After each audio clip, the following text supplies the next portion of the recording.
తెలంగాణ రాష్ట్రంలోని చర్చలలో రాష్ట్ర సర్పంచుల సంఘం ప్రధాన కార్యదర్శి ప్రణీల్ చందర్ మరియు ఇతర సర్పంచులను ఉదయం 6 గంటలకు అక్రమంగా అరెస్ట్ చేసినట్లు ఆందోళన తెలిపారు.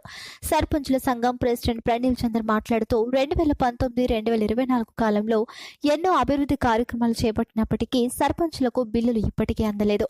ఈ నేపథ్యంలో చలో అసెంబ్లీ కార్యక్రమాన్ని పిలిపించి సర్పంచులు తమ పెండింగ్ బిల్లులు చెల్లించాలని ప్రభుత్వాన్ని కోరారు. ప్రణీల్ చందర్ అన్నారు, సర్పంచుల బిల్లులు అందక అవస్థలు పడుతున్నా ప్రభుత్వం ఇప్పటికీ పరిష్కారం చూపడం లేదు. 2700 కోట్లు ఖర్చు చేసి తెలంగాణ రాష్ట్రాన్ని టీజీగా మార్చడంలో భాగంగా 1300 కోట్లు ఉన్న సర్పంచుల బిల్లు జారీ చేయకపోవడం ఒక దుర్మార్గమైన చర్య అని పేర్కొన్నారు. గ్రామ పంచాయతీల అభివృద్ధికి ప్రభుత్వం సరైన నిధులు జారీ చేయకపోవడంతో సర్పంచులు అప్పులలో చిక్కుకొని పలు గ్రామాల్లో పారిశుద్ధ్య నిర్వహణలో పెద్ద సమస్యలు ఎదురవుతున్నాయి. ఈ క్రమంలో సర్పంచుల ప్రధాన డిమాండ్లు ప్రకటించారు. గ్రామ పంచాయతీల పెండింగ్ బిల్లులు వెంటనే చెల్లించాలి. ఆత్మహత్యలు చేసుకున్న సర్పంచుల కుటుంబాలకు 25 లక్షల ఆర్థిక సహాయం ఇవ్వాలి. ఇందిరమ్మ కమిటీలలో మాజీ సర్పంచులకు స్థానం కల్పించాలి. భవిష్యత్తులో అభివృద్ధి పనులకు అప్పులు చేసి అవస్థలు పడుతున్న సర్పంచుల కుటుంబాలను ప్రభుత్వం ఆదుకోవాలి. ఇవి తక్షణమే అమలు చేయకపోతే డిసెంబర్ 2024 చివరికి నిరాహార దీక్షకు వెనకాడమని పెద్ద ఎత్తున ఆందోళన చేయాలని పిలుపునిచ్చారు. ఈ కార్యక్రమంలో చర్చిల మండల ముఖ్య కార్యదర్శి రామకృష్ణారెడ్డి, మండల ఉపాధ్యక్షులు వల్లూరు శ్రీనివాసులు, ప్రభాకర్ రెడ్డి, మండల కోశాధికారి నర్సింలు, మాజీ సర్పంచులు పాల్గొన్నారు. ఇచ్చిన గ్యారంటీలు ఒక్కటి కూడా అమలు కాలేదు.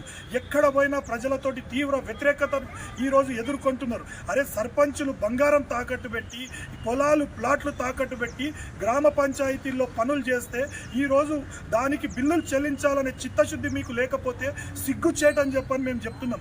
గతంలో ఇదే సర్పంచులు తెలంగాణ రాష్ట్రంకి భారతదేశ వ్యాప్తంగా ఎన్నో అవార్డులు తెచ్చినారు. కానీ ఈరోజు పల్లె ప్రగతి చూస్తే పల్లె ప్రగతి నిర్వహించే పరిస్థితి లేదు.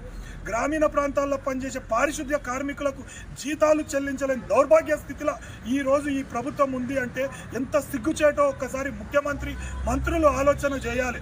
ఈరోజు ప్రభుత్వం పైన తిరగబడే సమయం ముందల్నే ఉంది. దానికి మాజీ సర్పంచులే పునాదులుగా ఉంటారు. కానీ మేము ఈ ప్రభుత్వానికి ఒక్కటే ఒక అల్టిమేటం పాస్ చేస్తున్నాం. మాజీ సర్పంచుల పెండింగ్ బిల్లులు చెల్లించిన తర్వాతనే కొత్తగా ఎన్నికలకు వెళ్ళాలి. ఎందుకంటే ఒక్కసారి ఎన్నికలు అయిన తర్వాత కక్ష రాజకీయాలు పెరుగుతాయి. గ్రామ పంచాయతీల్లో సర్పంచ్ సంతకం లేకుండా ₹1 చెక్కు కూడా చెల్లించే పరిస్థితి ఉండదు. మరి ఈ రోజు సిగ్గుచేటు డిసెంబర్ 9 ఈ రోజు విజయ్ దివస్ గా నిర్వహించుకుంటాం.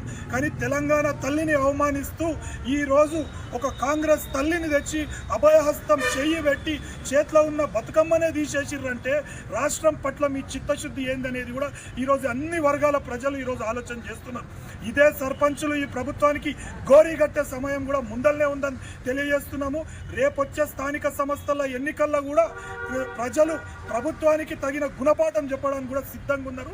వెంటనే ఈ అసెంబ్లీ సమావేశాలు ముగిసే లోపల ఈ రోజు నేను ఒక రాష్ట్ర సర్పంచుల సంఘం ప్రధాన కార్యదర్శిగా తెలియజేస్తున్నాము. అసెంబ్లీ సమావేశాలు ముగిసే లోపల ₹1 లేకుండా మాజీ సర్పంచులకు బిల్లులు చెల్లించాలి.